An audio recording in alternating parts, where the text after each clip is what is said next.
বন্ধুরা, আজ স্ট্যাটিস্টিক্যাল মেকানিক্সের থার্ড লেকচার।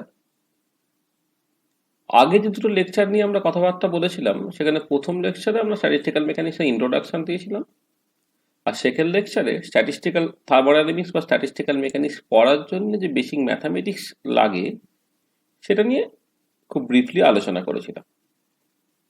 থার্ড লেকচারে আমরা মূলত আলোচনা করব স্ট্যাটিস্টিক্যাল মেকানিক্সের পস্টুলেটস নিয়ে। আমরা দেখব যে স্ট্যাটিস্টিক্যাল থার্মোডাইনামিক্সের তিনটে ইম্পর্টেন্ট পস্টুলেটস আছে: postulates of equal a priori probabilities, Boltzmann hypothesis এবং এরগডিক হাইপোথিসিস। এই তিনটে হাইপোথিসিস বা পস্টুলেট নিয়ে আমাদের মেনলি কথাবার্তা বলতে হবে। আমরা অলরেডি বলেছিলাম যে ফিজিক্যাল থিওরিজ গুলো বা ফিজিক্যাল লস গুলো দুটো বেসিক ক্যাটাগরি বা দুটো টাইপে ভাগ করা যায়। প্রথম টাইপ, যেটায় কোনো অ্যাজাম্পশন বা পস্টুলেট নেই, they are the generalization of experimental observations and experiences gathered. Classical thermodynamics আমরা যখন পড়ি, এক্সপেরিমেন্টাল কেমিক্যাল কাইনেটিক্স বা এক্সপেরিমেন্টাল ইলেকট্রোকেমিস্ট্রি নিয়ে যখন আলোচনা করি, সেখানে দেখব যে এখানে কোনো অ্যাজাম্পশন বা পস্টুলেট থেকে লগুলোকে ডিরাইভ করা হচ্ছে না। আমরা ডেইলি লাইফে যে সমস্ত এক্সপিরিয়েন্স গ্যাদার করছি এবং এক্সপেরিমেন্টাল অবজারভেশন যেগুলোকে পাওয়া যাচ্ছে সেগুলিকে জেনারেলাইজ করা হচ্ছে।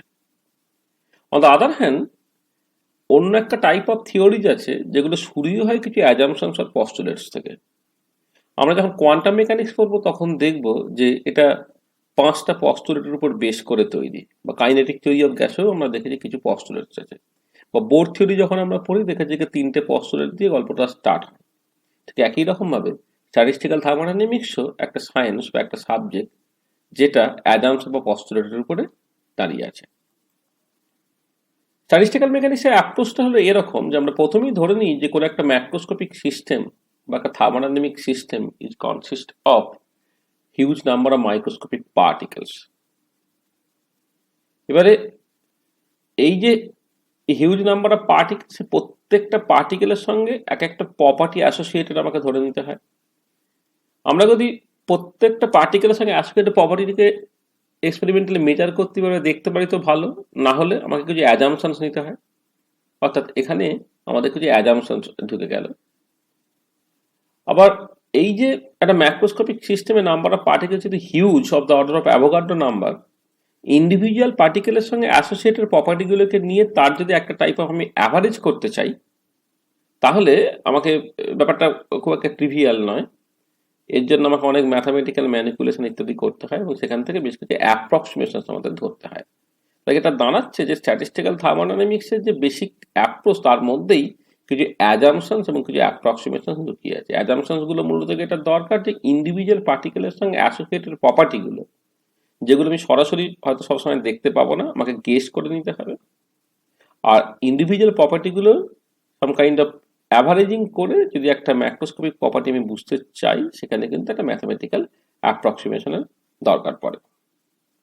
আর ফাইনালি আমাদের দেখে নিতে হয় যে এই ক্যালকুলেটেড প্রপার্টিজ যেগুলো হলো সেগুলো এক্সপেরিমেন্টাল রেজাল্টের সঙ্গে মিলছে কিনা। যদি মিলে গেছে তো ভালো, যদি না মেলে তাহলে যে অ্যাজাম্পশন বা অ্যাপ্রক্সিমেশন গুলো ধরেছিলাম সেগুলো হয়তো অ্যাডিকুয়েট ছিল না, আমাকে অ্যাজাম্পশন বা অ্যাপ্রক্সিমেশন গুলো সুইটেবলি মডিফাই করতে হবে, অঙ্কটাকে আবার কষতে হবে, এরকম ভাবে চলবে। তখনই গিয়ে আমরা থাকবো যখন এই থিওরিটিক্যালি প্রেডিক্টেড ভ্যালুটা এক্সপেরিমেন্টাল ভ্যালুর খুব কাছাকাছি হয়ে যাচ্ছে, বা এক্সপেরিমেন্টাল রেজাল্টের সঙ্গে বা থিওরিটিক্যাল রেজাল্টটা মিলে যাচ্ছে। স্ট্যাটিস্টিক্যাল থার্মোডাইনামিক্সের যে সাকসেস, সেই সাকসেসটা কিন্তু তিনটে ক্রুশিয়াল অ্যাজাম্পশনের উপরে নির্ভর করে। প্রথম অ্যাজাম্পশনটি হলো postulates of equal a priori probabilities. এটা নিয়ে আমরা পরে ডিটেল আলোচনা করছি। আসলে এই পস্টুলেটটা provides the concept of most dominating configuration. Most dominating configuration আমরা ফার্স্ট লেকচারে বলেছিলাম। মোস্ট ডমিনেটিং কনফিগারেশন বলতে আমরা অ্যাকচুয়ালি কি বুঝছি, এবং আমরা যেটা দেখবো যে কোনো একটা গিভেন ম্যাক্রো স্টেট বা thermodynamic state which is consist of huge number of microstates। এবারে কোনো একটা ম্যাক্রোস্টেটে কোনো একটা মাইক্রোস্টেট থাকার যে প্রবাবিলিটি, সেইটাকে ক্যালকুলেট করতে আমার postulates of equal a priori প্রবাবিলিটিসটা খুব ইম্পর্টেন্ট। সেকেন্ড যে postulate, this is very very important postulate, which is known as the Boltzmann hypothesis. এই বোলম্যান হাইপোথিসিসই কিন্তু মাইক্রোস্কোপিক এবং ম্যাক্রোস্কোপিক ডেসক্রিপশনের মধ্যে একটা কানেকশন নিয়ে আসছে। Statistical thermodynamics is the microscopic basis of macroscopic thermodynamic properties. অর্থাৎ কোনো একটা ম্যাক্রোস্কোপিক ও বাল্ক সিস্টেমে যে প্রপার্টিগুলো অ্যাসোসিয়েটেড আছে, থার্মোডাইনামিক সিস্টেম মানে থার্মোডাইনামিক প্রপার্টি অ্যাসোসিয়েটেড থাকবে, সেগুলোকে মাইক্রোস্কোপিক পয়েন্ট অফ ভিউ থেকে দেখব। এবার এই মাইক্রোস্কোপিক পয়েন্ট অফ ভিউ বা মাইক্রোস্কোপিক ডেসক্রিপশন, এদিকে ম্যাক্রোস্কোপিক থার্মোডাইনামিক প্রপার্টি, এই দুটোর মধ্যে একটা ব্রিজ বা কানেকশন নিয়ে আসবে বোলজম্যান হাইপোথিসিস। আর last one is another very important assumptions which is known as the ergodic hypothesis. এই এরগডিক হাইপোথিসিস আমাকে বলে নেবে যে আমাদের যে মাইক্রোস্কোপিক ম্যাক্রোস্কোপিক পিকচার বা তার সঙ্গে যে প্রিন্সিপালস অফ ইকুয়াল এপ্রাইটি প্রবাবিলিটির কথা আমি ধরে নিচ্ছি, এই যে বোলম্যান হাইপোথিসিসের কথা ধরে নিচ্ছি, এই সব কিছু ইন্টারনালি কনসিস্টেন্ট কিনা সেটা কিন্তু এরগডিক হাইপোথিসিস থেকে বোঝা যাবে। আর এই তিনটে পস্তুলেট নিয়ে খুব ডিটেলে কথাবার্তা বলার আগে আমাকে আরো দুটো ইম্পর্টেন্ট কনসেপ্ট জাস্ট বুঝে নিতে হবে। একটা হচ্ছে ফেজ স্পেস, সেখান থেকে ফেজ পয়েন্ট, ফেজ ট্র্যাজেক্টরি ইত্যাদি ইত্যাদি, এবং তার সঙ্গে আরেকটা জিনিস যেটা বুঝে নিতে হবে সেটা হচ্ছে এনসেম্বল। তাহলে ফেজ স্পেস বলতে আমি কি বুঝছি না, ফেজ স্পেস হচ্ছে অ্যাকচুয়ালি একটা স্পেস যেখানে পারপেন্ডিকুলার অ্যাক্সিস বরাবর আমি যথাক্রমে পজিশন এবং মোমেন্টামকে এক্সপ্রেস করি। আমাদের যে নর্মাল যে স্পেস, যেটাকে আমরা ইউক্লিডিয়ান স্পেস বলছি, সেখানে পারপেন্ডিকুলার অ্যাক্সিস বরাবর সর্বত্র পজিশনই এক্সপ্রেস করা হয়। যেমন 2 ডাইমেনশনে আমি একটা অ্যাক্সিস বরাবর এক্স লিখছি, অন্য একটা অ্যাক্সিস বরাবর ওয়াই লিখছি, বা 3 ডাইমেনশনে এক্স ওয়াই জেড লিখছি। কিন্তু ফেজ স্পেসে আমি যদি একটা ডিরেকশন বরাবর একটা পজিশন কোঅর্ডিনেট এসে কিউ এক্সপ্রেস করি, তাহলে পারপেন্ডিকুলার ডিরেকশন বরাবর আমরা momentum coordinate P K express করব। তাহলে phase space is a space where the perpendicular or independent axis represent the generalized position coordinate and its canonical momentum coordinate. R phase স্পেসের যে কোনো একটা পয়েন্টকে বলা হবে ফেজ পয়েন্ট। এখানে ফেজ স্পেস এবং ফেজ পয়েন্টের আলোচনাটা খুব ইম্পর্টেন্ট, কারণ আমরা দেখব যে ফেজ স্পেসে কোনো একটা পার্টিকুলার পয়েন্ট, অর্থাৎ ফেজ পয়েন্ট দিয়ে কিন্তু একটা মাইক্রোস্টেট রিপ্রেজেন্ট করা হয়। আবার একটা ম্যাক্রোস্টেটে যদি আমি কনসিডার করি, একটা ম্যাক্রোস্টেটের মধ্যে পার্টিকুলার একটা থার্মোডাইনামিক সিস্টেমে যখন নাম্বার অফ পার্টিকেলস হিউজ, তখন একটা macrostate is actually contain huge number of microstates. তার মানে যেটা দাঁড়াচ্ছে, যদি আমি একটা ফেজ স্পেসে একটা পয়েন্ট দিয়ে একটা মাইক্রোস্টেট রিপ্রেজেন্ট করি, তাহলে একটা ম্যাক্রোস্টেটকে বোঝানোর জন্য আমাকে একটা ভলিউম এলিমেন্ট নিয়ে আলোচনা করতে হবে। তাহলে কি দাঁড়ালো? এই macrostate corresponds to a huge number of microstates and hence correspond a volume element in phase space which is characterized by certain constants. এই যে কনস্ট্যান্ট গুলো কি, সেটা বিভিন্ন রকমের এনসেম্বলের উপরে নির্ভর করবে। তো ফর এক্সাম্পল আমরা ভাবতে পারি যে কোনো একটা আইসোলেটেড সিস্টেমে যে total number of particles N, total volume V এবং টোটাল ই হচ্ছে কনস্ট্যান্ট। তাহলে এই তিনটে জিনিসকে কনস্ট্যান্ট রেখে ফেজ স্পেসে একটা ভলিউম আমরা ঠিক করব, সেই ভলিউমটা বেসিক্যালি একটা ম্যাক্রোস্টেট রিপ্রেজেন্ট করবে। আর in a given macrostate, a particular microstate evolves in time, hence a phase point execute a trajectory called the phase space trajectory. এই phase space trajectory concept is very very important, যে যখন সময় যাবে, সময়ের সাথে সাথে কোনো একটা পার্টিকুলার পয়েন্ট অ্যাকচুয়ালি ইভলভ করবে, অর্থাৎ একটা জায়গা থেকে আরেকটা জায়গায় যাবে, এবং এই যে ট্র্যাজেক্টরিটা, সেই ট্র্যাজেক্টরিটাকে বলে ফেজ স্পেস ট্র্যাজেক্টরি। এবং এই ফেজ স্পেস ট্র্যাজেক্টরিতে আমরা দেখব যে কোয়ান্টাম পার্টিকেলের ক্ষেত্রে there is no well defined phase space trajectory, কারণ পজিশন এবং মোমেন্টাম দুটোর মধ্যে আনসার্টেনটি আছে, they cannot be determined simultaneously with arbitrary precision. সেগুলো phase space trajectory well defined বা শার্প নয়। Even for a classical system there is a fluctuation, পার্টিকেলগুলো interacting হলে বা পার্টিকেলগুলো নিজেদের মধ্যে ধাক্কাধাক্কি হয়ে যাওয়ার জন্য পজিশন এবং মোমেন্টামটা কন্টিনিউয়াসলি চেঞ্জ হচ্ছে, সেটা আমরা সবসময় যে well defined phase space trajectory পাবো সেটা কিন্তু সবসময় নয়। আচ্ছা, এখানে একটা কথা বলে নিই যে যদি একটা পার্টিকেল 1 ডাইমেনশনে মুভ করে, তখন তার একটাই পজিশন কোঅর্ডিনেট থাকে, একটাই মোমেন্টাম কোঅর্ডিনেট থাকে, তখন ফেজ স্পেস হয়ে যাবে 2 ডাইমেনশনাল। যদি একটা পার্টিকেল 3 ডাইমেনশনে মুভ করে, তখন তার 3টে পজিশন কোঅর্ডিনেট থাকে এক্স ওয়াই জেড, এবং 3টে মোমেন্টাম কোঅর্ডিনেট থাকে p x p y p z, তখন ফেজ স্পেসটা হয়ে যাবে 6 ডাইমেনশনাল, তাকে বলা হয় মিউ স্পেস। আর জেনারেল সিচুয়েশনে যদি কোনো একটা সিস্টেম n পার্টিকেল থাকে এবং সে যদি 3 ডাইমেনশনে মুভ করে, তাহলে 3n পজিশন কোঅর্ডিনেট লাগে আর 3n মোমেন্টাম কোঅর্ডিনেট লাগে তার কোনো একটা পার্টিকুলার পয়েন্টকে ডেসক্রাইব করার জন্য। সুতরাং যেটা দাঁড়াবে যে ফেজ স্পেসটা হবে 6n ডাইমেনশনাল, এবং একে বলা হবে গামা স্পেস। আমরা অলরেডি যেটা বলছিলাম যে যদি কোয়ান্টাম পার্টিকেল হয়, তাহলে তার পজিশন এবং মোমেন্টামটাকে সাইমালটেনিয়াসলি উইথ আরবিট্রারি প্রিসিশন মাপা যাবে না বলে আমি কোনো ওয়েল ডিফাইন্ড ট্র্যাজেক্টরি পাবো না। যদি ক্লাসিক্যাল সিস্টেমে হয়, যেখানে থার্মোডাইনামিক সিস্টেমে যেখানে নাম্বার অফ পার্টিকেলস হিউজ, তার ক্ষেত্রেও যেটা হবে যে পার্টিকেলগুলো যদি নিজেদের মধ্যে কন্টিনিউলি ইন্টারাক্ট করছে বা তাদের মধ্যে কলিশনস হচ্ছে, সেখানে তাদের পজিশন এবং মোমেন্টামগুলো সাইমালটেনিয়াসলি পাল্টাবে। সেখানে for a large system it is virtually impossible to specify the trajectory accurately. এবারে number of microstate in a given macrostate যদি ফাইনাইট হতো, তাহলে নিশ্চয়ই আমরা এরকম একটা প্রবাবিলিটি বের করতে পারতাম যে কোনো একটা গিভেন ম্যাক্রোস্টেটের কোনো একটা পার্টিকুলার মাইক্রোস্টেটে থাকার সম্ভাবনা কতটা। কিন্তু এই পার্টিকুলার কেসে আমরা এরকম করতে পারবো না, কারণ number of microstate actually tends to infinity হয়ে যাচ্ছে। তো আমরা এটা করতে পারি যে we can determine the probability dw of its being in a volume element d gamma in the phase space gamma, অর্থাৎ টোটাল ফেজ ভলিউম যদি গামা হয়, তার মধ্যে একটা ছোট্ট ভলিউম এলিমেন্ট কনসিডার করলেন ডি গামা। এবার কোন একটা ম্যাক্রোস্টেটে ওই জায়গায় থাকার সম্ভাবনা কতটা। আর এই যে প্রবাবিলিটিটা, সেটা আমি ইজিলি বের করতে পারি এইরকম ভাবে যে যদি আমি টোটাল ট্র্যাজেক্টরিটাকে ট্র্যাক করতে ক্যাপিটাল টি টাইম লাগে ধরি, আর ওই যে ছোট্ট ফেজ ফেজ ভলিউম আমি কনসিডার করলাম ডি গামা, এই ডি গামার মধ্যে সে যদি ডিটি টাইম থাকে, তাহলে জাস্ট ডিডব্লিউকে আমরা লিখবো ডিটি বাই টি। এখানে একটা জিনিস খেয়াল রাখতে হবে যে ইকুইলিব্রিয়াম থার্মোডাইনামিক প্রপার্টি বের করার জন্য এই যে টাইম আমি কনসিডার করছি, হ্যাঁ, অর্থাৎ আমি যে ফেজ স্পেস ট্র্যাজেক্টরি যতটুকু আমি কনসিডার করছি, হ্যাঁ, এবং সেইটাকে এক্সিকিউট করতে বা সেটাকে ট্র্যাক করতে টাইম লাগছে ক্যাপিটাল টি, যে capital T tends to infinity. তাহলে এটা দাঁড়াচ্ছে যে DW equal to limit capital T tends to infinity DT by capital T. আর এবারে কোন একটা পার্টিকুলার থার্মোডাইনামিক প্রপার্টি বা কোন একটা ফিজিক্যাল কোয়ান্টিটি যদি সেটা টি এর ফাংশন হয়, তাহলে আমি অ্যাভারেজ প্রপার্টি যখন আমি বের করব, অ্যাভারেজ প্রপার্টি হবে limit capital T tends to infinity 1/t integral 0 থেকে capital T f T dt. তাহলে এই যে এফ মাথায় বার দিয়েছি, এটাকে বলা হচ্ছে টাইম অ্যাভারেজ। তাহলে অ্যাকচুয়ালি থার্মোডাইনামিক প্রপার্টি কিন্তু এই অ্যাভারেজটা, অর্থাৎ ইমপ্লিসিটলি হয়তো ইন্ডিভিজুয়াল পার্টিকেলগুলো তার সঙ্গে অ্যাসোসিয়েটেড প্রপার্টি, সেটা তার পজিশন হতে পারে, মোমেন্টাম হতে পারে, এনার্জি হতে পারে, সেগুলো টাইমের উপর ডিপেন্ড করতে পারে। কিন্তু যখন আমি ওভার দ্য ফেজ স্পেস এটাকে আমি ইন্টিগ্রেট করে ফেলছি, তাহলে ফাইনালি যে কোয়ান্টিটিটা পেলাম সেখানে কিন্তু এক্সপ্লিসিট টাইম ডিপেন্ডেন্সটা থাকলো না, এবং এটা একটা থার্মোডাইনামিক প্রপার্টি রিপ্রেজেন্ট করবে। তাহলে এই যে এটা হচ্ছে অ্যাকচুয়ালি টাইম অ্যাভারেজ।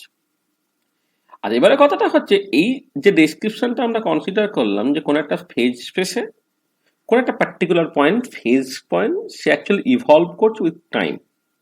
এবার এই যে ডাইনামিক্যাল পিকচারটা বা টাইম ডিপেন্ডেন্ট পিকচারটা, এই টাইম ডিপেন্ডেন্ট পিকচারটাকে যখন আমরা রিপ্লেস করতে পারি একটা টাইম ইন্ডিপেন্ডেন্ট পিকচার দিয়ে, সেই টাইম ইন্ডিপেন্ডেন্ট পিকচারটাই সকল এনসেম্বল পিকচার।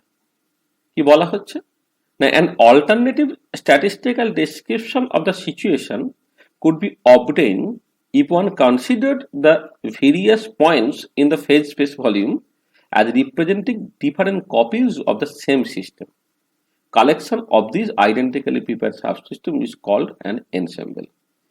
এটা দাঁড়াচ্ছে যে কোন একটা ফেজ স্পেসে একটা particular point, let's say phase point, সে সময়ের সাথে সাথে ইভলভ করছে, অর্থাৎ বিভিন্ন বিভিন্ন বিভিন্ন পজিশনে যাচ্ছে, বা বিভিন্ন বিভিন্ন মানে ফেজ স্পেসে বিভিন্ন বিভিন্ন পজিশনে যাচ্ছে। তার বদলে আমরা কাজ ভাবছি যে আমি কোন একটা পার্টিকুলার ইনস্ট্যান্টই আলোচনা করব, আনস্ট্যান্টই ভাববো, অর্থাৎ সময়ের সাথে সাথে ইভলভ করছে সেটাকে দেখবো না, একই পার্টিকুলার ইনস্ট্যান্টে আমি জাস্ট ব্যাপারটাকে ধরে নিচ্ছি যে একটা পার্টিকুলার মাইক্রোস্টেট ফেজ পয়েন্ট, সে কোন একটা লং টাইমে যে যে যে যে যে যে পয়েন্টে যেতে পারতো, অর্থাৎ সে যে যে সিচুয়েশনগুলো তার পক্ষে আসতে পারতো, সেই সিচুয়েশনগুলোর কতগুলো মেন্টাল কপিজ আমি অ্যাজিভ ধরে নিই যে কোনো একটা নির্দিষ্ট মুহূর্তে অলরেডি প্রেজেন্ট আছে। অর্থাৎ যেটা দাঁড়াচ্ছে কি টাইম ডিপেন্ডেন্ট পিকচার থেকে আমি টাইম ইন্ডিপেন্ডেন্ট পিকচারে চলে যাচ্ছি। তাহলে আমি আবার রিপিট করছি, যেটা হচ্ছে যে আমাদের আগে যে ডেসক্রিপশন ছিল তাতে ফেজ স্পেসে কোনো একটা পার্টিকুলার পয়েন্ট, ফেজ পয়েন্ট, সে সময়ের সাথে সাথে ইভলভ করছে করে বিভিন্ন বিভিন্ন পয়েন্টে পৌঁছাতে, অর্থাৎ বিভিন্ন বিভিন্ন মাইক্রোস্টেটে যাচ্ছে। তার বদলে আমি যেটা করছি যে আমি একটা পার্টিকুলার টাইমে এই যতগুলো পসিবল মাইক্রোস্টেট থাকতে পারতো সেগুলোর একটা মানে মেন্টাল কপিজ জাস্ট একই সাথে প্রেজেন্ট আছে, সেটাকে ধরে নিচ্ছি আর কি। তাহলে এবারে ধরে নেওয়া যাক যে যদি এই n capital N be the number of copies corresponding to the total phase space volume gamma, এবং তার মধ্যে একটা ছোট্ট ভলিউম এলিমেন্ট ডি গামার মধ্যে যদি dn নাম্বার অফ রকম কপিজ থাকে, তাহলে probability of the system lying in the state d gamma could be written as dw, সেটা হচ্ছে limit n tends to infinity dn by n। এইটাকে জাস্ট লিখতে পারা যায় একটা একটা normalised phase space density multiplied by the phase space volume. অর্থাৎ যেটা দাঁড়ালো যে আমরা যখন এর আগে প্রবাবিলিটি কনসিডার করছিলাম যে কোন একটা ম্যাক্রোস্টেটের কোন একটা গিভেন মাইক্রোস্টেটে থাকার সম্ভাবনা, সেটাকে just limit capital T tends to infinity DT by T এই টাইম ডিপেন্ডেন্ট পিকচার থেকে আমি যখন এনসেম্বল পিকচারে চলে গেলাম, সেটা হলো limit N tends to infinity dN by capital N. এবং এটাকে জাস্ট লিখতে পারা যাচ্ছে just rho which is a normalised density in the ensemble space, তাকে আমি গুণ করছি জাস্ট ফেজ স্পেস ভলিউম দিয়ে। এখানে খেয়াল রাখতে হবে রোটা কিন্তু পজিশন এবং মোমেন্টামের ফাংশন। আর এবারে এই এনসেম্বল কনসেপ্ট থেকে যদি আমি অ্যাভারেজ বের করতে চাই, তাহলে অ্যাভারেজ কি করে বের করবো? সেটা integral over all space F rho ইন্টু ডিটা। এখানে রো যেটা আমরা নর্মালাইজ ডেনসিটি কনসিডার করলাম, এটা এখানে ডিস্ট্রিবিউশন ফাংশনের রোলটা প্লে করছে, এবং এফ সাধারণত পজিশন এবং মোমেন্টামের ফাংশন। তাহলে এই এফটাকে বলা হবে হচ্ছে এনসেম্বল অ্যাভারেজ। এখানে একটা জিনিস মাথায় রাখা দরকার যে আমরা ইকুইলিব্রিয়াম থার্মোডাইনামিক প্রপার্টি নিয়ে আলোচনা করছি। ইকুইলিব্রিয়াম থার্মোডাইনামিক প্রপার্টি নিয়ে আলোচনা করলে আলটিমেটলি যেটা দরকার সেটা হচ্ছে যে আমার এই যে সকল ডিস্ট্রিবিউশন ফাংশনটা, এই ডিস্ট্রিবিউশন ফাংশনটা হবে equilibrium distribution function and it must be time independent. এবং এটা পাওয়া যেতে পারে যখন আমি ওই যে সকল time of observation capital T, সেটাকে much longer than the interaction time scale এটাকে ধরে নিয়ে আর কি। তাহলে ইন্টারাকশন টাইম স্কেল যদি টাও এল কনসিডার করা হয়, তাহলে ক্যাপিটাল টিটা যদি খুব বেশি হয়ে যায়, তার মানে এটা দাঁড়াচ্ছে যে যে আমাকে ইকুইলিব্রিয়াম থার্মোডাইনামিক প্রপার্টি কনসিডার করার জন্য সম্ভব এই ডিস্ট্রিবিউশন ফাংশনটাকে টাইম ইন্ডিপেন্ডেন্ট হতে হবে, এবং টাইম ইন্ডিপেন্ডেন্ট হয়ে যাওয়ার জন্য আমাকে কিন্তু টোটাল যা কিছু আলোচনা সেটা লং টাইমে জাস্ট কনসিডার করতে হবে। আচ্ছা, এবারে এই যে রো, যেটাকে সকালে আমি ডিস্ট্রিবিউশন ফাংশন বলছি, এই ডিস্ট্রিবিউশন ফাংশনের এক্সপ্লিসিট ফর্মটা সেটা কিন্তু চয়েস অফ দ্য এনসেম্বলের উপরে নির্ভর করবে। আমি কোন এনসেম্বল কনসিডার করছি তার মতো করে রো এর করসপন্ডিং ফর্মটা কিন্তু আলাদা আলাদা দাঁড়াবে আর কি। তার মানে এটা আমরা দেখলাম যে যে ফেজ স্পেসে কোনো একটা মাইক্রো স্টেটকে আমি একটা ফেজ পয়েন্ট দিয়ে রিপ্রেজেন্ট করছি, সেই ফেজ পয়েন্টটা টাইমের সাথে ইভলভ করছে, সেইখান থেকে আমি জাস্ট একটা টাইম অ্যাভারেজ কনসিডার করতে পেরেছি। আবার এটাকেই আমি জাস্ট ভাবছিলাম যে টাইম ডিপেন্ডেন্ট পিকচার থেকে টাইম ইন্ডিপেন্ডেন্ট পিকচারে গেলাম, সেখান থেকে এনসেম্বলের কনসেপ্ট নিয়ে এলাম, আর এনসেম্বলের কনসেপ্ট আনার পরে সেইখান থেকে আমরা যা একটা এনসেম্বল অ্যাভারেজ কনসিডার করতে পারছি, সেটা হচ্ছে এইরকম একটা সিম্বল দিকে এক্সপ্রেস করা হচ্ছে এটা। এবার আমরা পরবর্তীকালে এরগটিক হাইপোথিসিসের থ্রু দিয়ে দেখব যে অ্যাকচুয়ালি থার্মোডাইনামিক লিমিটে এই টাইম অ্যাভারেজ এবং এনসেম্বল অ্যাভারেজ একই দাঁড়াবে, সেটা আমরা পরে আসছি। তার আগে এই যেটা বললাম যে এই যে ডিস্ট্রিবিউশন ফাংশনটা বা নর্মালাইজ প্রবাবিলিটি, সেটা চয়েস অফ দ্য এনসেম্বলের উপরে নির্ভর করে, তাহলে কত রকমের এনসেম্বল থাকতে পারে এবং তাদের যে ক্লাসিফিকেশন সেইটা নিয়ে দু চারটে কথাবার্তা আগে বলে নেওয়া যাক। এই যে এনসেম্বল কনসেপ্ট, সেই এনসেম্বল কনসেপ্টটা অ্যাকচুয়ালি পপুলারাইজ করেন বিজ্ঞানী গিভস। 1902 সালে তিনি যখন elementary principal of statistical mechanics লিখলেন, সেখানে এনসেম্বল থিওরি বা এনসেম্বল কনসেপ্টটাকে এক্সটেন্সিভলি ইউজ করেন, এবং পরবর্তীকালে সায়েন্টিস্টরা এই এনসেম্বল কনসেপ্টটাকেই অ্যাকচুয়ালি ইম্পর্টেন্ট টুল হিসেবে ইউজ করে আসছে কোনো একটা স্ট্যাটিস্টিক্যাল ক্যালকুলেশনের জন্য বা স্ট্যাটিস্টিক্যাল থার্মোডাইনামিক রেজাল্ট বের করার জন্য। তিন রকমের এনসেম্বল খুব পপুলার, একটা হচ্ছে micro canonical ensemble, canonical ensemble এবং গ্র্যান্ড ক্যানোনিক্যাল এনসেম্বল। এবং এই তিন রকমের এনসেম্বল কখন কোনটা ইউজড হয় এবং সেইখান থেকে কি টাইপের প্রপার্টি ক্যালকুলেট করা হয়, সেটা স্ট্যাটিস্টিক্যাল মেকানিক্স যখন এগোবে বা স্ট্যাটিস্টিক্যাল থার্মোডাইনামিক্সের পরবর্তী আলোচনাতে আমরা এগুলো নিয়ে খুব ডিটেল আলোচনা করব। তো কমপ্লিটনেসের জন্য এখানে তিনটে এনসেম্বল নিয়ে জাস্ট বেসিক কিছু কথাবার্তা বলে নেওয়া যায়। যখন আমরা মাইক্রো ক্যানোনিক্যাল এনসেম্বল নিয়ে কথাবার্তা বলছি, তখন যে ইন্ডিভিজুয়াল কপিসগুলো বা সাবসিস্টেমগুলো, তার জন্য NVE কনস্ট্যান্ট, অর্থাৎ এই সাবসিস্টেমগুলো সেগুলোকে সেপারেট করে রাখা হয়েছে একটা লিক প্রুফ, রিজিড এবং অ্যাডাবেটিক বাউন্ডারি দিয়ে, যাতে করে NVE কনস্ট্যান্ট থাকতে পারে। এবং এই যখন এনার্জি কনস্ট্যান্ট হয়ে গেল, তার মানে যেটা দাঁড়াচ্ছে যে এই পার্টিকুলার কেসে এনার্জিটা একটা স্পেসিফিক ভ্যালুতে থাকলে তবেই আমি মাইক্রোস্টেট পাবো, আদারওয়াইজ মাইক্রোস্টেট থাকবে না। কিন্তু এনার্জি ফ্লাকচুয়েশন থাকার জন্য আমার একদম স্পেসিফিক এনার্জি না বলে আমরা যেটা করবো যে এনার্জির একটা ফ্লাকচুয়েশন বা উইথ কনসিডার করবো, সেটা হচ্ছে ডেল্টা। অর্থাৎ এনার্জিটা যদি E minus delta delta by two এবং E plus delta by two এর মধ্যে থাকে, তাহলে দেখবো ডেন্সিটি ফাংশনটা তার একটা কনস্ট্যান্ট ভ্যালু আছে, আদারওয়াইজ সেটা জিরো হয়ে যাবে। তার মানে যেটা দাঁড়াচ্ছে যে মাইক্রো ক্যানোনিক্যাল এনসেম্বল ক্যারেক্টারাইজ হচ্ছে just fixed values of N, V এবং ই দিয়ে total number of particle fix, total volume fix, total energy fix এবং ডেন্সিটি ফাংশনটা এইরকম ভাবে রিলেটেড। এবারে এই যে বাউন্ডারিগুলো, এই বাউন্ডারিগুলোকে জাস্ট আমরা অ্যাডায়াবেটিকের বদলে যদি ডায়াথার্মাল দিয়ে রিপ্লেস করে দিই, তাহলে যেটা হবে যে এনার্জি এক্সচেঞ্জ হতে পারবে অ্যামং দ্য সাবসিস্টেমস, এবং এনার্জি এক্সচেঞ্জ হতে পারলে একটা সময়ের পরে থার্মাল ইকুইলিব্রিয়াম চলে আসবে। মানে যখন থার্মাল ইকুইলিব্রিয়াম চলে এলো, তখন এনার্জির বদলে জাস্ট টেম্পারেচার ফিক্সড হয়ে যাবে, অর্থাৎ এন ভি টি ফিক্সড হয়ে যাবে।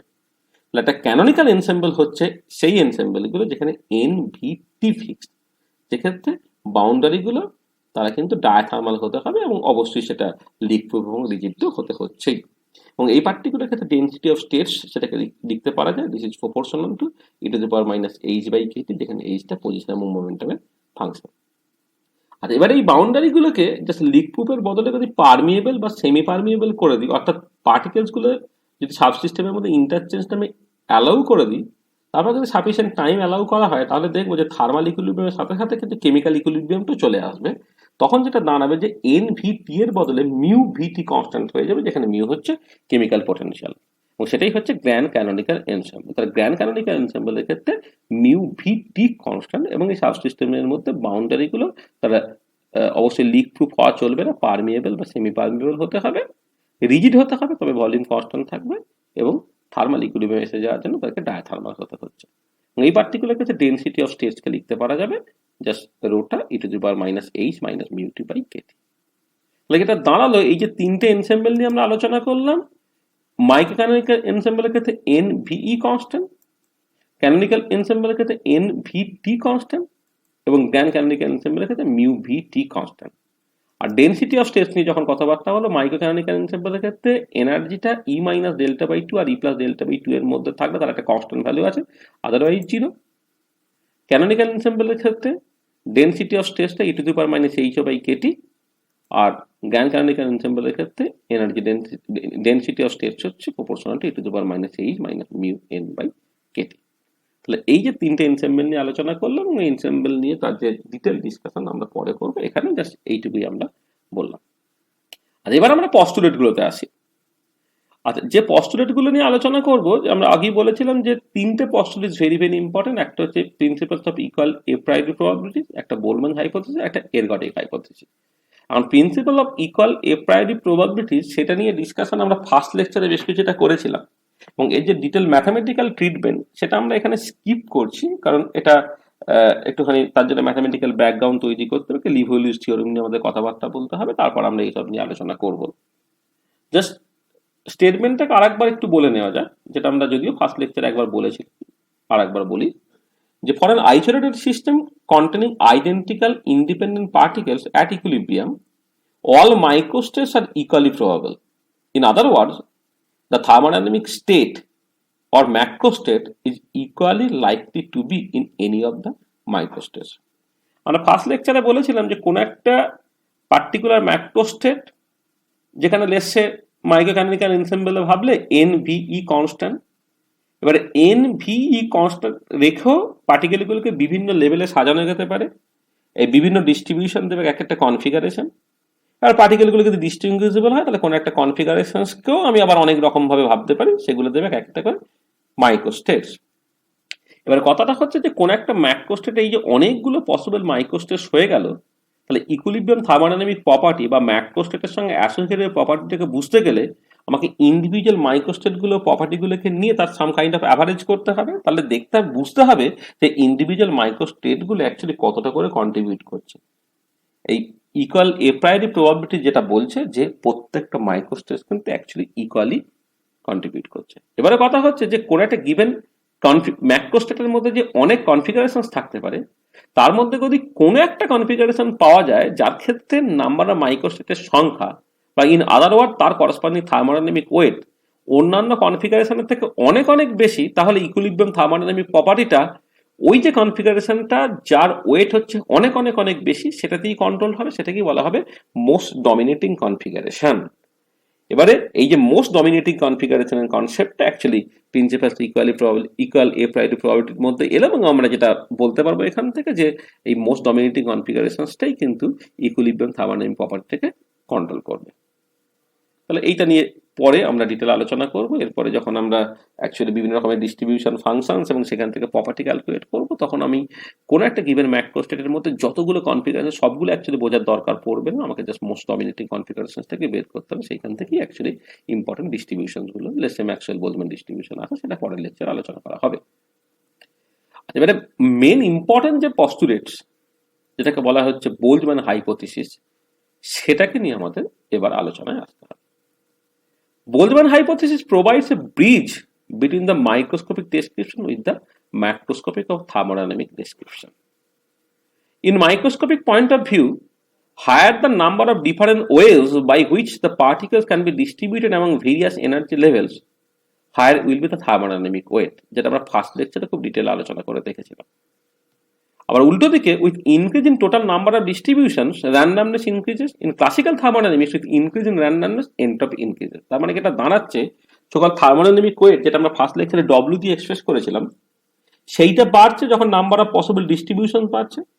আবার ক্লাসিক্যাল থার্মোডাইনামিক্স বলে যে এন্ট্রপি বাড়বে যখন এই পসিবল ডিস্ট্রিবিউশন বা র্যান্ডামনেস বা chaosness বাড়বে। তার মানে এটা দাঁড়াচ্ছে যে এন্ট্রপির সঙ্গে থার্মোডাইনামিক ওয়েট ডব্লিউর নিশ্চয়ই কোনো একটা কানেকশন থাকবে। তাহলে এবারে এই এন্ট্রপির সাথে ডব্লিউর কানেকশনসটা কি, কিভাবে এলো, সেটাই সকল আমাদের বোলজম্যান হাইপোথিসিস, যেটা আমরা ডিটেলে আলোচনা করতে চাইছি। ধরা যাক S is a function of W. এবারে মেজর প্রবলেমটা হলো যে what should be the explicit form of this function. আর সেটা বোঝার জন্য আমরা ধরে নিলাম দুটো সাবসিস্টেম কনসিডার করছি, A and B. WA and WB are the thermodynamic probability of the subsystem A and B respectively. SA and SB are the entropies of the subsystem A and B respectively. এবারে S যদি হচ্ছে function of W হয়, তাহলে আমি just লিখতে পারি SA সেটা হচ্ছে ফাংশন অফ WA, আর SB হচ্ছে ফাংশন অফ WB। আর এবার যেটা করলাম যে এই পার্টিশনটাকে রিমুভ করলাম, দুদিকে টেম্পারেচার এবং নাম্বার ডেন্সিটিকে কনস্ট্যান্ট রেখে। তাহলে এই যে কম্বাইন সিস্টেমটা, সেই কম্বাইন সিস্টেমের ডব্লিউ কত হবে, যেহেতু প্রবাবিলিটি আর মাল্টিপ্লিকেটিভলি সেপারেবল, সেই জন্য এই টোটাল সিস্টেমটার ডব্লিউ হবে W A into W B. এবারে ডব্লিউ যদি W A into W B হয়, তাহলে এনট্রপি আমরা কেমন করে লিখবো? তাহলে entropy of the overall system just লিখবো function of W total which is equal to F of W A into W B. আচ্ছা, এবারে অ্যাট দ্য সেম টাইম যে জিনিসটা খুব ইম্পর্টেন্ট, সেটা হলো যে যেহেতু এনট্রপি একটা এক্সটেন্সিভ প্রপার্টি, তাহলে এই পার্টিশনটাকে রিমুভ করার পরে কম্বাইন সিস্টেমে যে এনট্রপিটা হবে, সেই এনট্রপিটা অ্যাডিটিভ সেপারেবিলিটির জন্য বা এক্সটেন্সিভিটির জন্য this should be equal to S A plus S B. তাহলে এস এ হচ্ছে function of W A, S B হচ্ছে function of W B, S total হচ্ছে ফাংশন অফ ডব্লিউ টোটাল অর্থাৎ function of W A into W B. এবার S total যদি S A plus S B হয়, তাহলে সেখান থেকে clearly F of W into W B should be equal to F of W A plus F of W B. আর এবারে এই explicit functional ফর্মটা কেমন হলে এই আইডেন্টিটিটা স্যাটিসফাইড হবে? সিম্পল ম্যাথমেটিক্যাল ম্যানিপুলেশন বা ম্যাথমেটিক্যাল অ্যানালিসিস আমাকে ক্লিয়ারলি বলে দেবে যে একমাত্র লগারিদমিক ফাংশন হলেই এটা সম্ভব। আমরা যেটা দাঁড়াচ্ছে যে the explicit form of the function should be a logarithmic function, অর্থাৎ S should be proportional to ln w। আচ্ছা, এবারে S B proportional to ln w হয়, what should be the proportional to constant. একটা জিনিস যেটা important যে ln w সবসময় একটা ইউনিটলেস কোয়ান্টিটি, আর S just must have the unit of dimension of entropy, অর্থাৎ এসআই ইউনিটটা হয়ে যাবে জুল পার কেলভিন। অর্থাৎ আমি যখন প্রপোর্শনালিটিটাকে সরিয়ে দিয়ে একটা ইকুয়ালিটি লিখতে চাইবো, তখন যে প্রপোর্শনালিটি কনস্ট্যান্টটাকে নেব, যে প্রপোর্শনালিটি কনস্ট্যান্ট তার ইউনিটটা অবশ্যই এনট্রপি ইউনিট হবে। সেই জন্য লেসে আমরা লিখলাম S equal to K ln w, যেখানে কেটা তার এসআই ইউনিট হবে জুল পার কেলভিন, বা সিজিএস ইউনিট করলে আর্ক পার ডিগ্রি সেন্টিগ্রেড। এই কেটাকে বলা হবে বোলজম্যান কনস্ট্যান্ট, এবং এই S equal to K ln w এটাই হচ্ছে Boltzmann definition of entropy. S equal to K ln w ধরলে সবকিছু কনসিস্টেন্ট।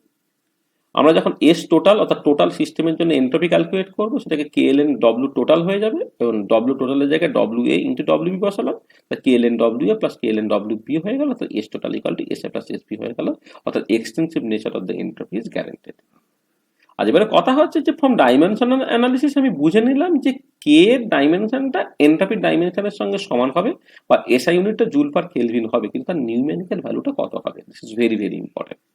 এবার এই নিউমেরিক্যাল ভ্যালুটা কত সেইটা বিভিন্ন জন বিভিন্ন রকম ভাবে বের করেছেন। তার মধ্যে আইনস্টাইন 1905 সালে এই যে আর্গুমেন্টটা জাস্ট কে তার ভ্যালু বলার জন্য, it is very very simple and very very elegant. তিনি যেটা ধরছেন যে একটা থার্মোডাইনামিক সিস্টেম কনসিডার করছেন consist of N non interacting ideal gas molecules. For the timing ধরে নেওয়া হচ্ছে এই গ্যাস মলিকুলগুলো হচ্ছে ডিস্টিংগুইজেবল। আর এবারে এই total volume of the container V, এই টোটাল ভলিউমটাকে জাস্ট কতগুলো ভলিউম এলিমেন্টে ভাগ করে নেওয়া হচ্ছে, প্রত্যেকটা individual volume element let's say delta V. Total volume যদি ভি হয় তাহলে ওরকম ছোট ছোট সেলের সংখ্যা হয়ে যাবে ভি বাই ডেল্টা ভি। আর এবারে তিনি যেটা ধরে নিচ্ছেন যে ছোট ছোট ভলিউমগুলোকে এমনভাবে নেওয়া হয় যে প্রত্যেকটা ভলিউম অ্যাকচুয়ালি একটা মাইক্রো স্টেট রিপ্রেজেন্ট করছে বা কোয়ান্টাম স্টেট রিপ্রেজেন্ট করছে। তাহলে এবারে যেটা হচ্ছে যে যদি পার্টিকেলগুলো ক্লাসিক্যাল আইডেন্টিক্যাল পার্টিকেল এবং ডিস্টিংগুইজেবল হয় তাহলে তার অকুপেন্সির কোনো লিমিট নেই, অর্থাৎ কোন একটা ছোট বক্সে কিন্তু যত খুশি সংখ্যক পার্টিকেল থাকতে পারে। অর্থাৎ একটা পার্টিকেল থেকে যাওয়ার পরে বা একটা গ্যাস মলিকুল থেকে যাওয়ার পরে পরের গ্যাস মলিকুলটা এখানে ঢুকতে পারবে না সেটা নয়, এখানে থেকে যাওয়ার পরেও প্রয়োজনেও যখন আসবে সে কিন্তু খুব ইজিলি আসতে পারবে, তার জন্য কোনো স্পেস প্রবলেমও হবে না, কোনো ইন্টারাকশনও হবে না। এবার টোটাল নাম্বার অফ পার্টিকেল যদি এন হয় তাহলে আমি জাস্ট ফার্স্ট পার্টিকেলটাকে কত রকম ভাবে রাখতে পারি, সেটা যতগুলো নাম্বার অফ সেলস আছে ততগুলো, অর্থাৎ V by delta V number of ওয়েতে। আর সেকেন্ডটাকে কত রকম ভাবে রাখতে পারি, যেহেতু এই বক্সের অকুপেন্সির কোনো লিমিট নেই, যত খুশি নাম্বার অফ পার্টিকেলস থাকতে পারে, তাহলে পরের পার্টিকেলটাকে আমি V by delta V number of ওয়েতে রাখতে পারি, থার্ড পার্টিকেলটা V by delta V number of ওয়েতে রাখতে পারি। তাহলে এইরকম ভাবে যদি এনটা পার্টিকেল থাকে তাহলে আমি টোটাল কত রকম ভাবে সেগুলোকে ডিস্ট্রিবিউট করতে পারি না, clearly V by delta V to the power N number of ওয়েতে, এবং সেটাই হয়ে গেল আমার থার্মোডাইনামিক প্রবাবিলিটি ডব্লিউ বা থার্মোডাইনামিক ওয়েট ডব্লিউ। ডব্লিউটা জাস্ট দাঁড়িয়ে গেল V by delta V to the power N for a classical identical particle which are distinguishable. আর এবারে কথাটা হচ্ছে যে from the Boltzmann definition of entropy S equal to K ln W, তাহলে W এর জায়গায় যদি V by delta V to the power n আমি বসিয়ে দিই তাহলে কি দাঁড়াচ্ছে না K ln V by delta V to the power n, অর্থাৎ n K ln V by delta V। আর এবার আমি যেটা করলাম যে এই যে ওভারঅল থার্মোডাইনামিক সিস্টেম বা ম্যাক্রো স্টেটটা ছিল, লেটস শুরুতে তার ভলিউমটা ছিল V1। এবারে আমি এই টোটাল ভলিউমটাকে এক্সপান্ড করছি আইসোথার্মালি, অর্থাৎ টেম্পারেচারটা কনস্ট্যান্ট রেখে ভলিউমটাকে V1 থেকে V2 করলাম, কিন্তু মাথায় রাখতে হবে যে ইন্ডিভিজুয়াল যে সাবসেল প্রত্যেকটা ভলিউম ডেল্টা ভি সেটা কিন্তু কনস্ট্যান্ট রেখে। তাহলে এই V1 থেকে V2 তে যাচ্ছি ডেল্টা ভি কে কনস্ট্যান্ট রেখে, তাহলে এনট্রপির চেঞ্জ কত হবে, এনট্রপির চেঞ্জ যদি ডেল্টা এস বলি তাহলে এটা হয়ে যাবে S2 মাইনাস S1, যেখানে S2 টা হয়ে গেল nk ln V2 by delta V আর S1 টা হয়ে গেল nk ln V1 by delta V.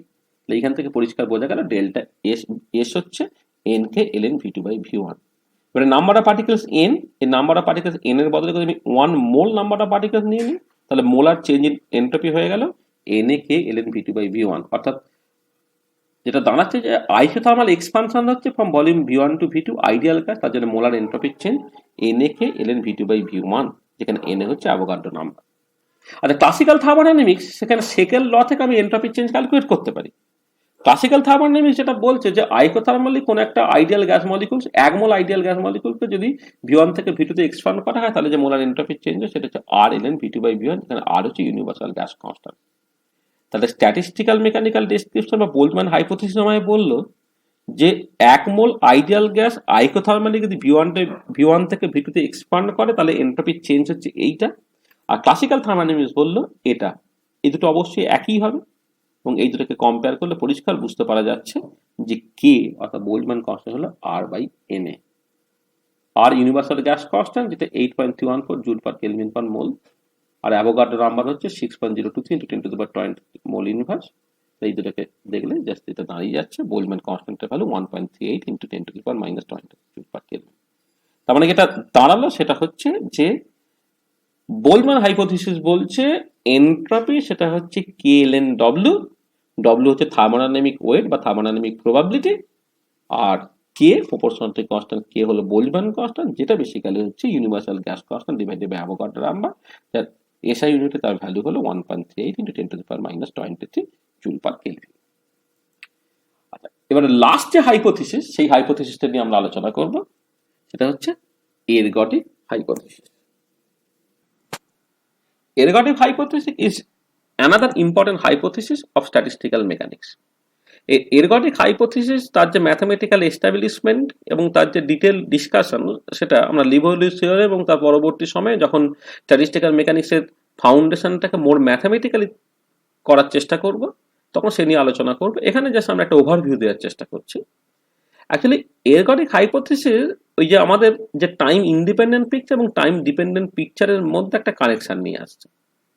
Time dependent picture আমরা যেটা বলেছিলাম যে ফেজ স্পেসে কোনো একটা পার্টিকুলার পয়েন্ট, অর্থাৎ ফেজ পয়েন্ট একটা মাইক্রোস্টেট রিপ্রেজেন্ট করা হচ্ছে, আর উইথ টাইম এই মাইক্রোস্টেটটা ইভলভ করছে। মাইক্রোস্টেট ইভলভ করছে মানে হচ্ছে বেসিক্যালি ফেজ পয়েন্ট একটা জায়গা থেকে আরেকটা জায়গায় যাচ্ছে, অর্থাৎ ফেজ পয়েন্ট ট্র্যাজেক্টরি একটা এক্সিকিউটেড হচ্ছে। সেখান থেকে আমরা একটা টাইম অ্যাভারেজ ক্যালকুলেট করার চেষ্টা করেছিলাম। এফ যদি কোনো একটা পার্টিকুলার প্রপার্টি হয় যেটা টাইমের ফাংশন, সেখানে টাইম অ্যাভারেজটা এফ বার দিয়ে এক্সপ্রেস করা হয়েছে এবং তার ম্যাথমেটিক্যাল এক্সপ্রেশন আমরা অলরেডি দেখেছি।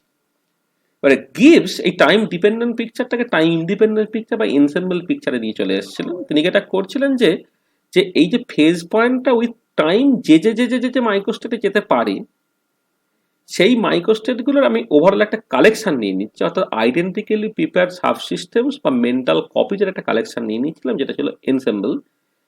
এবং আমরা একটা এনসেম্বল অ্যাভারেজ ক্যালকুলেট করার চেষ্টা করেছিলাম, সেটাকে আমি জাস্ট একটা এফ ট্রায়াঙ্গেলের মধ্যে জাস্ট এক্সপ্রেস করেছিলাম, এইরকম ভাবে এক্সপ্রেস করেছিলাম। আর এরগটিক হাইপোথিসিস কি বলছে, সেই এরগটিক হাইপোথিসিসটাকে আমরা জাস্ট ফর্মালি এরকম ভাবে প্রথমে ডিফাইন করি। সেটা হচ্ছে যে for a stationary random process, a large number of observations made on a single system at n arbitrary instant of time have the same statistical properties as observing n arbitrary chosen system at the same time from an ensemble of similar systems when n tends to infinity। মানে যেটা দাঁড়াচ্ছে সেটা basically হচ্ছে যে time average এবং ensemble average দুটো actually সমান। এবং একটা জিনিস এখানে মাথায় রাখতে হবে, ওই টাইম অ্যাভারেজ এবং এনসেম্বল অ্যাভারেজ সমান হবে তখনই যখন টাইম যে সময়ের মধ্যে আমি অ্যাকচুয়ালি অ্যাভারেজটাকে ক্যালকুলেট করছি সেই টাইমটা খুব লার্জ হতে হবে। লার্জ ইন দ্য সেন্স যে ইন্টারাকশন যে টাইম স্কেল তার তুলনায় অবজারভেশনের জন্য যে টাইম স্কেল সেটা যেন খুব বেশি হয়। অথবা যখন এনসেম্বল অ্যাভারেজ ক্যালকুলেট করছি, তখন এনসেম্বলের মধ্যে মেন্টাল কপিজগুলো বা নাম্বার অফ সাবস্টেশনের সংখ্যা এন, সেটা কিন্তু টেন্ডস টু ইনফিনিটি হতে হবে। অর্থাৎ এটা দাঁড়াচ্ছে যে for stationary random process, if number of systems in an ensemble is huge and time taken to calculate the average very long, then ensemble average is equal to the time average। অর্থাৎ f এই যে average অর্থাৎ ensemble average, সেটা যে time অ্যাভারেজের সঙ্গে সমান।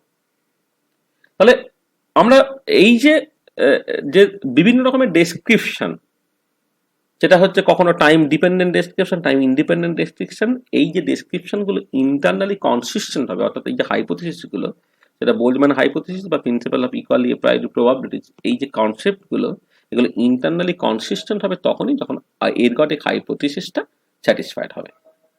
তাহলে আজকের লেকচার আমরা কি পড়লাম?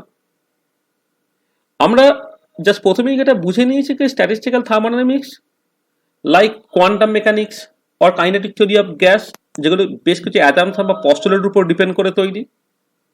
আমরা এটা বুঝেছি যে ক্লাসিক্যাল থার্মোডাইনামিক্সে করে অ্যাজাম্পশন বা পস্টুলেট ছিল না। আমরা ডেইলি লাইফে যে সমস্ত এক্সপিরিয়েন্স গ্যাদার করেছি বা এক্সপেরিমেন্টাল অবজারভেশন, তার জেনারেলাইজেশন হলো লজ অফ ক্লাসিক্যাল থার্মোডাইনামিক্স। কিন্তু স্ট্যাটিস্টিক্যাল থার্মোডাইনামিক্স দাঁড়িয়ে আছে তিনটে ভেরি ইম্পর্টেন্ট অ্যাজাম্পশন অর পস্টুলেটের উপরে। একটা হচ্ছে পস্টুলেটস অফ ইকুয়াল অ্যাপ্লাইড প্রবাবিলিটিস, একটা বোল্টজম্যান হাইপোথিসিস, একটা এরগটিক হাইপোথিসিস। আর এই পস্টুলেটগুলোকে বোঝার জন্য আমাকে ফেজ স্পেস বুঝতে হচ্ছে, ফেজ পয়েন্ট বুঝতে হচ্ছে, ফেজ স্পেস ভলিউম বুঝতে হচ্ছে, এবং বুঝতে হয়েছে যে ফেজ পয়েন্ট দিয়ে একটা মাইক্রোস্টেট রিপ্রেজেন্ট করা যায়। আমরা আলোচনা করেছি এনসেম্বল নিয়ে, বিভিন্ন টাইপের এনসেম্বল নিয়ে কথাবার্তা বলেছি। Micro canonical ensemble, canonical ensemble, জ্ঞানো ক্যানোনিক্যাল এনসেম্বল, তাদের যে বেসিক ডিফারেন্সেসগুলো কি কি, তাদের জন্য ডেনসিটি অফ স্টেটস কেমন করে এক্সেস করা হয়, সেগুলোকে আমরা আলোচনা করেছি। তাহলে এই যে আজকের লেকচার এবং আগের দুটি লেকচার, এই তিনটে লেকচার মিলে আমরা স্ট্যাটিস্টিক্যাল মেকানিক্সের একটা ফাউন্ডেশন তৈরি করার চেষ্টা করলাম। প্রথম লেকচার আমরা ইন্ট্রোডাকশন দিয়েছি এবং সেইখান থেকে কিছু ইম্পর্টেন্ট কনসেপ্ট বোঝার চেষ্টা করেছি। আমরা বুঝেছিলাম থার্মোডাইনামিক সিস্টেম কি, ম্যাক্রোস্টেট কি, কনফিগারেশন কি, মাইক্রোস্টেট কি, এবং বিভিন্ন টাইপের পার্টিকেলের জন্য থার্মোডাইনামিক ওয়েট বা number of microstate in given ম্যাক্রোস্টেট কিভাবে ক্যালকুলেট করতে হয় তার ফর্মুলা এস্টাবলিশ করেছিলাম। সেকেন্ড ক্লাসে স্ট্যাটিস্টিক্যাল থার্মোডাইনামিক্সকে বোঝার জন্য যে ধরনের ম্যাথামেটিক্যাল ব্যাকগ্রাউন্ড আমাদের লাগে, সেই ম্যাথামেটিক্যাল ব্যাকগ্রাউন্ডে জাস্ট উপর একটুখানি বলার চেষ্টা করেছিলাম। আর আজকে স্ট্যাটিস্টিক্যাল মেকানিক্স দাঁড়িয়ে আছে তিনটি ইম্পর্টেন্ট পস্টুলেটের উপরে, সেই তিনটে পস্টুলেট নিয়ে আলোচনা করলাম। এবারে এরপরে আমরা যে জিনিসটা করব সেটা হচ্ছে পার্টিকুলারলি বিএসসি স্টুডেন্টের জন্য বা যারা এমএসসি ফার্স্ট ইয়ারে জেনারেল এমএসসি স্টুডেন্ট তাদের জন্য আমরা স্ট্যাটিস্টিক্যাল মেকানিক্সের সিলেবাসে যে পার্টগুলো থাকে সেক্ষেত্রে নিয়ে আলোচনা করে নেব। এবার অ্যাডভান্স যে স্ট্যাটিস্টিক্যাল মেকানিক্স যেটা এমএসসি স্পেশাল বা রিসার্চ ওয়ার্কের জন্য লাগে, তার জন্য আরও কিছু ম্যাথামেটিক্যাল ব্যাকগ্রাউন্ড বা ফাউন্ডেশনের দরকার হয়, সেটা তারপরে আস্তে আস্তে আসবে। তাহলে এই যে তিনটে লেকচারে যে ইন্ট্রোডাকশন বা বেসিক কনসেপ্টগুলো ইন্ট্রোডিউস করা হলো, তার উপরে বেশ করে আমরা জাস্ট নেক্সট দিনে ম্যাক্সওয়েল বোলজম্যান ডিস্ট্রিবিউশনটাকে করবো। সেই ম্যাক্সওয়েল বোলজম্যান ডিস্ট্রিবিউশন করার পরে তারপরে অটোমেটিক্যালি পার্টিশন ফাংশনের কনসেপ্ট আসবে।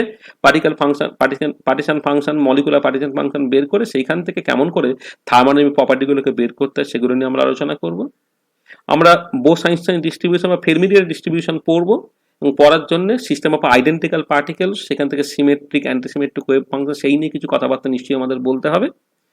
আমরা জাস্ট ফেরমি-ডিরাক বা বোস-আইনস্টাইন ডিস্ট্রিবিউশন ফর্মুলাগুলোকে করে ফেলবো, এবং তারপরে এই যে তিনটে ডিস্ট্রিবিউশন ফর্মুলা ম্যাক্সওয়েল-বোলজম্যান, বোস-আইনস্টাইন এবং ফেরমি-ডিরাক, এই ডিস্ট্রিবিউশন ফর্মুলাগুলোকে জাস্ট আমরা কিছু সিম্পল প্রবলেম ইউজ করার চেষ্টা করব। আমরা থার্ড ল অফ থার্মোডাইনামিক্স বুঝবো, আমরা অ্যাডাবেটিভ ডিম্যাগনেটাইজেশন বুঝবো, আমরা ট্রানজিশন স্টেট থিওরি বোঝার চেষ্টা করব।